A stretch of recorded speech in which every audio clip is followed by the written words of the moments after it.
ઓમ શાંતિ। આજની જે આપણી આધ્યાત્મિક વાર્તા છે એ એક લોભીની છે કે અતિ લોભનું શું પરિણામ આવે છે।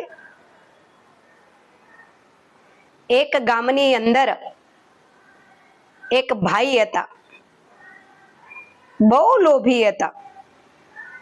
દરેક વ્યક્તિ જોઈ વિચારીને ધન વાપરે એ એક ગુણ સારું કહેવાય, પણ કોઈ પણ વાતની અંદર આપણે જ્યારે હદથી વધારે લોભ કરીએ એ તો સારી વસ્તુ ન કહેવાય ને। હવે આ ભાઈની તબિયત થોડી સારી નથી, દવાખાને ડોક્ટરને મળવા ગયા। ડોક્ટરે તપાસ્યા અને કીધું કે ભાઈ તમારી એટલા બધા કઈ બીમાર નથી, પણ થોડી કમજોરી છે, અશક્તિ છે થોડી, એટલે તમને એવું લાગે છે થોડું સારું ખાઓ, નાળિયેર પાણી પીવો, ફ્રૂટ ખાઓ, શક્તિ આવશે એટલે તમને સારું લાગશે, બાકી ચિંતા ન કરો, તમારી તબિયત સારી છે કરીને 2 દિવસની દવા આપીને ભાઈને ઘરે મોકલા। હવે ઘરે ગયા પછી એ ભાઈએ વિચાર્યું કે મને ડોક્ટરે નાળિયેર પાણી પીવાનું કીધું છે। નાળિયેર લેવા માટે બજારમાં ગયા। બજારમાં જઈને નાળિયેર વાળાની જે લારી હતી ત્યાં જઈને કે છે ભાઈ નાળિયેર શું ભાવ? પેલો લારી વાળો કે 50 રૂપિયાનું એક નાળિયેર। પેલો લોભી કે અંદર એક ગ્લાસ પાણી હોય એના 50 રૂપિયા થોડા હોતા હશે, 30 રૂપિયામાં આપ। પેલો લારી વાળો કે ભાઈ 30 રૂપિયામાં તો મને નહીં પડતું, તો હું કેવી રીતે તમને 30 રૂપિયામાં આપું? તમારે લેવું હોય તો 50 રૂપિયામાં લો। પેલો લોભી કે છે નહીં, મને 30 રૂપિયામાં આપ। જ્યારે એ લોભી ભાઈ વધારે જીદ કરે છે એટલે એનાથી છુટકારો મેળવવા માટે પેલો લારી વાળો એવું કે છે કે ભાઈ તમને 30 રૂપિયામાં નાળિયેર મળે,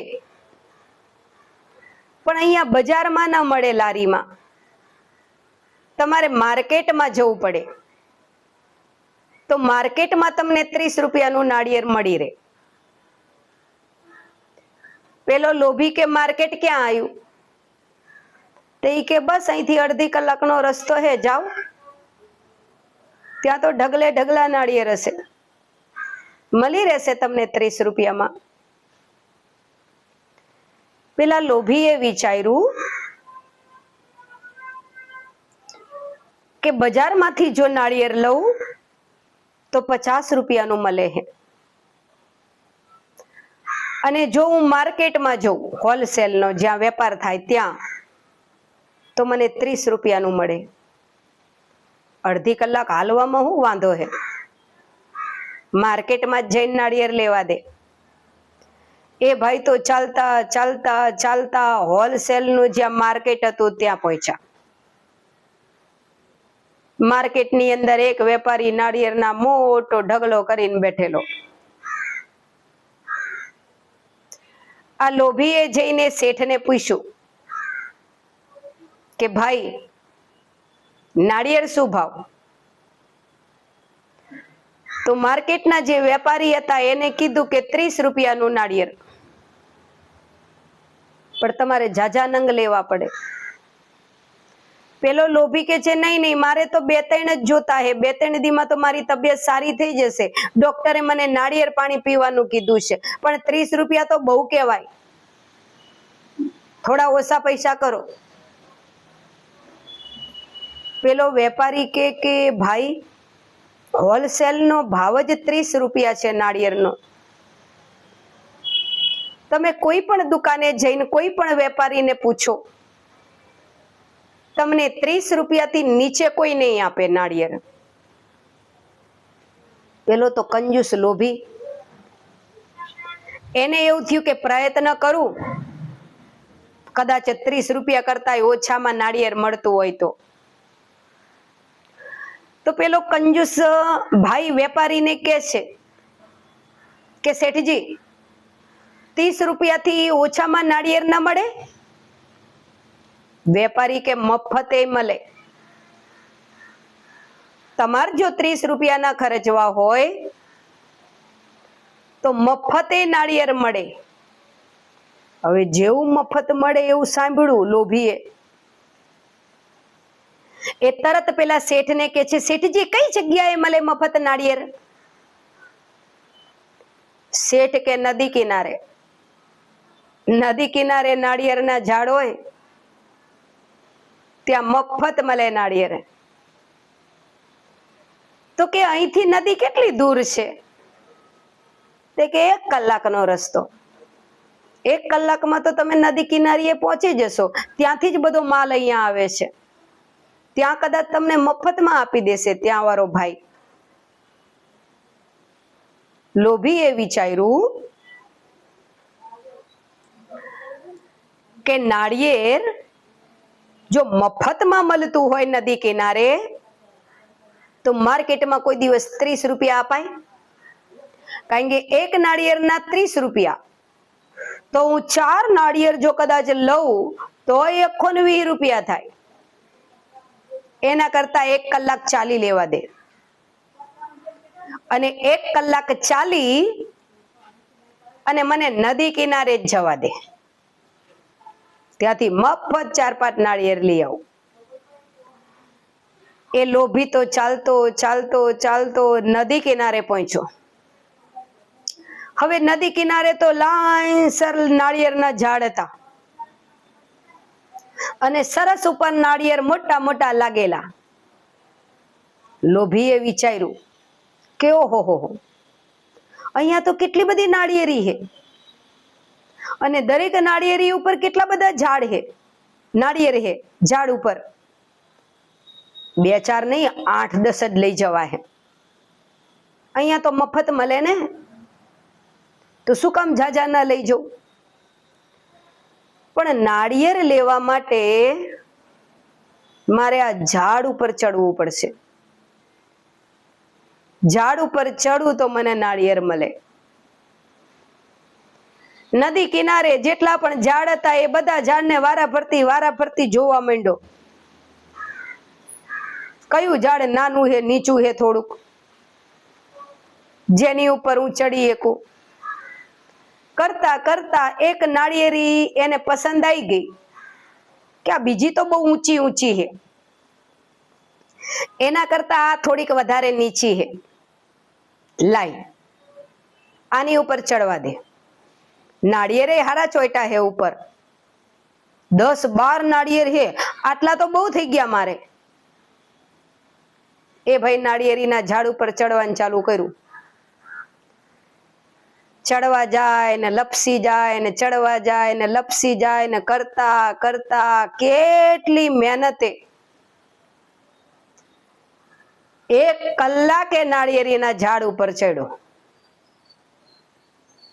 પછી ને રેપ જેપ થઈ ગયો. જેવો નાળિયેરીના ઝાડે નાળિયેર આગળ પહોંચ્યો, એને એવું થયું કે હાસ, કલાક થઈ પણ ચડી તો જીયો. કેવા સરસ સરસ નાળિયેર હે, બધા નીચે પાડ દઉં. અને પછી નીચે ઉતરી બધા નાળિયેર લઈને ઘરે જઈશ અને રોજ 1-1 નાળિયેરનું પાણી પીશ. ડોક્ટરે તો મને 3-4 દી નાળિયેરનું પાણી પીવાનું કીધું હતું, પણ હું તો 10-12 નાળિયેર લઈ જઈશ ઘરે અને રોજ 1-1 નાળિયેરનું પાણી 10-12 દી સુધી પીશ. એવું વિચારે. નારિયેળ તોડીને નીચે નાખવા માંડ્યો એ લોભી. 2 નાળિયેર 4 નાળિયેર નીચે નાખતો હતો. તો નાળિયેર નીચે નાખતા નાખતા હાથ સટકો તો નાળિયેરીના ઝાડે લટકી રહ્યો. હવે એવો લટકેલો ને કે ઉતરતાય ના ફાવે નીચે. અને જ્યાં બેઠો તો ત્યાં અદ્ધર જઈને હવે બેહતાય ફાવે એવું નતું, અધવચ્ચે લટકી રહ્યો તો ઝાડે. બૂમો પાડવા લાગ્યો, બચાવો, કોઈ મને બચાવો, કોઈ મને બચાવો. કારણ કે એવો લટકી ગયેલો કે હવે જે સ્થાન ઉપર બેઠો બેઠો નાળિયેર તોડતો તો ત્યાં જઈ શકે એમ નતો. અને નીચે જોયું તો એટલું બધું ઝાડ ઊંચું હતું કે એટલે બધેથી ધૂમકોય મારી કે એમ નતો. લટકી રહ્યો અને જોર જોરથી બૂમો પાડે હે. એમાં એક ઊંટિયા વાળો ભાઈ ત્યાંથી પસાર થયો નદી કિનારેથી. નદી કિનારેથી પસાર થતા ઊંટિયા વાળા ભાઈએ આ ભાઈનો અવાજ સાંભળ્યો એટલે ઊંટીઓ લઈ અને નાળિયેરીના ઝાડ આગળ આયા એ ભાઈ. જોયું તો અદ્ધર પેલો લોભી લટકેલો હતો. જેવા ઊંટિયા વાળા ભાઈને જોયા એટલે લોભીના જીવમાં જીવ આવ્યો. હાસ, કોક તો આવ્યું, હવે આ ભાઈ મને બચાવી લેશે. કારણ કે આ તો નદી કિનારે જ રહેતા હોય ને ઊંટિયા વાળા તો, એટલે એમને તો બધી આદત હોય ચડવાની ને ઉતરવાની ને, એટલે હવે મને ઉતારશે. ઉપર લિયો લટકતો લટકતો પેલો લોભી કહે ઊંટિયા વાળાને, એ ઊંટિયા વાળા ભાઈ, મને આ ઝાડ ઉપરથી નીચે ઉતારો ને. પેલો ઊંટિયા વાળો કે એક શરતે ઉતારો. ઈ કે ઉતારવામાં શરત? તો કે હાસ, તો મફત કોણ કામ કરે? તમને એક શરતે હું ઉતારું ઝાડ ઉપરથી, ઉતારવાના 100 રૂપિયા થશે. પેલા લોભી કહે, અરે રે, પૈસા ખર્ચવા ના પડે એટલે તો અહીંયા નાળિયેર લેવા આવ્યો હતો. 5 મિનિટ થાય ઉતારતા, આ તો 100 માગે છે. લોભી કે છે, નહીં નહીં નહીં, એટલા બધા ના હોય, થોડા ઓછા કરો. પેલો ઊંટિયા વાળો કે નહીં, માર તો અહીંયા નદી કિનારે જે યાત્રાળુઓ આવે એમને ઊંટિયા ઉપર બેહાડીને એક ચક્કર મરાવું તોય 100 રૂપિયા આપે છે. મારે તમને ઊંટિયા ઉપર ઉભો રહીને તમને પકડીશ ત્યારે જ હું નીચે તમને લઈ શકીશ ને, એટલે 100 રૂપિયા થાય. મારા ઊંટિયા ઉપર જે બેહે એનો 100 રૂપિયા ચાર્જ છે. બોલો, 100 રૂપિયા દેવા હે તો હું તમને નીચે ઉતારું. પેલા લોભીએ વિચાર્યું કે હવે હાથ બરવા માંડ્યા હે, વધારે સમય સુધી ઝાડની પકડ રહે એવું નહીં, અને જરૂર હું નીચે પડીશ, એના કરતા હું આ 100 રૂપિયા દઈ દેવા દે. એ કે છે, સારું સારું, આપી દઈશ 100 રૂપિયા, પણ તમે મને નીચે ઉતારો. તો પેલો ઊંટિયા વાળો ભાઈ કે છે, જુઓ ભાઈ, તમે જ્યાં લબડો હો ત્યાં હું મારો ઊંટિયો ઉભો રાખું, અને તમારે હાથ નાળિયેરીથી છોડી દેવાનો અને સીધું છલાંગ મારા ઊંટિયા ઉપર લગાવવાની, એટલે તમને વાગશે નહીં, અને હું તમને પકડી લઈશ અને નીચે ઉતાર દઈશ. પેલો લોભી કે ભલે. એ લોભી જ્યાં લટકતો તો એની એક્ઝેક્ટ નીચે ઊંટિયો ઉભો રાખ્યો. અને પેલા ઊંટિયા વાળા ભાઈએ કીધું કે હું કહું એટલે તમારા હાથ છોડી દેવાના ઉપરથી, તમે જેવા ઊંટિયા ઉપર પડશો એવો તરત હું તમને પકડી લઈશ. એ કે ભલે. ઊંટિયાને ઉભો રાખ્યો, સ્થિર કર્યો, અને ઊંટિયાના માલિકે અદ્ધર પેલા લોભી સામું જોયું અને જોઈને કે છે કે છોડી દો હવે હાથ, આઈ જાઓ ઊંટિયા ઉપર, હું તમને પકડી લઉં. પેલા લોભીએ હાથ છોડી દીધા. ઊંટિયાનો માલિક એ ભાઈને પકડવાનો તો ઊંટિયા ઉપર પડે ત્યારે, પણ ઊંટિયો તો હાલતો થઈ ગયો. હવે ઝાડ ઉપરથી હાથ છોડી દીધા.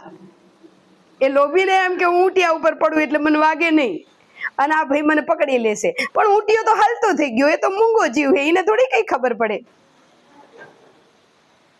અને પેલા લોભી ભાઈ ઊંટિયા ઉપર પડવાના બદલે નાળિયેરીના ઝાડથી ભૂડુમ કરતા નીચે પડ્યા. જેવા પડ્યા એવો પગના ફ્રેક્ચર થઈ ગયું, રાડ બૂમ કરવા લાગ્યા. પેલો બિચારો ઊંટિયા વાળો દયાળુ હતો, એ લોભી ભાઈને ઊંટિયા ઉપર નાખીને લઈ ગયો દવાખાને. ડોક્ટરે લોભીને કીધું પગનું ફ્રેક્ચર હે, 3000 રૂપિયા થશે પ્લાસ્ટરનો પાટો લગાવવાના. પેલો લોભી કે આના કરતા 30 રૂપિયાનું નાળિયેર લઈ લીધું હોત ને તોય સારું હતું, અને એના કરતા તો બજારમાંથી મુવા 50 રૂપિયાનું લઈ લીધું હોત તોય સારું હતું. 50 રૂપિયામાં નાળિયેર નતું લેવું એટલે હું માર્કેટમાં 30 રૂપિયાનું લેવા ગયો, ત્યાંય મેં ન લીધું અને મફતનું નાળિયેર નાળિયેરીના ઝાડ ઉપર લેવા ગયો. નાળિયેરીના ઝાડ ઉપરથી પડ્યો, પગે ફ્રેક્ચર થઈ ગયું એટલે કે નાળિયેરે લઈને એકો 6 મહિનાનો ખાટલો આવ્યો અને 3000 રૂપિયા પ્લાસ્ટરના પાટાના થયા. તો દેખો આ કહાનીનો સાર શું છે? ધન કિંમતી છે, વિચારીને વાપરવું જોઈએ. જેટલી આપણી આવક છે એમાંથી થોડો ભાગ આપણે બચાવીને રાખવો જોઈએ. ગમે ત્યારે કોઈ બીમારી આવી, કોઈ આફત આવી, કોઈ પ્રસંગ આવ્યો તો જેટલું બચાયેલું ધન હોય એ આપણે કાર્યમાં લગાવી શકીએ. જેટલી આવક હોય એટલી આપણે વાપરી દઈએ તો મુસીબતના સમયે શું કરીએ? એટલે થોડું ધન બચાવવું જરૂરી છે. પણ ધન બચાવવું મુસીબતના સમયે કામ આવે એ માટે અને અતિ લોભ કરવો બેમાં બહુ ફરક છે. આપણી ગુજરાતીમાં કહેવત છે, લોભીનું ધન ધુતારા ખાય. આવી આપણે ગુજરાતી કહેવત કહીએ છીએ. હવે આ લોભી ભાઈનું જે ધન છે એ 3000 રૂપિયા ડોક્ટર લઈ ગયા. 50 રૂપિયાનું નાળિયેર ના લીધું અને ડોક્ટરને 3000 રૂપિયા આપ્યા. તો યાદ રાખો, ધન કિંમતી છે, વિચારીને વાપરવાનું, પણ અતિ લોભમાં નહીં જવાનું. જે જીવનમાં કોઈ વધારે મુસીબત આપણે ઓરીએ, અતિ લોભ પાપનું મૂળ છે, આવું શાસ્ત્રોમાં બતાવ્યું છે. તો આ કહાની આપને કેવી લાગી? જો સારી લાગે તો તમારા મિત્ર, સંબંધી, સગાવાલાને શેર કરશો. અને તમે બધા સરસ દૂર દૂરથી, કોઈ મોરબીથી, સાયલાથી, સરસ સરસ મવડીથી, વિજાપુરથી બધા વાર્તાઓ સાંભળી રહ્યા છો એ જાણીને અમને આનંદ થયો. બસ આવી જ રીતે આવી આધ્યાત્મિક વાર્તાઓ અમારી આગળ સાંભળતા જાઓ, તમારા મિત્રોને શેર કરતા જાઓ અને અંદરથી કંઈક સારું સારું લેતા રહો, એવી અમારી શુભ ભાવના છે. ઓમ શાંતિ.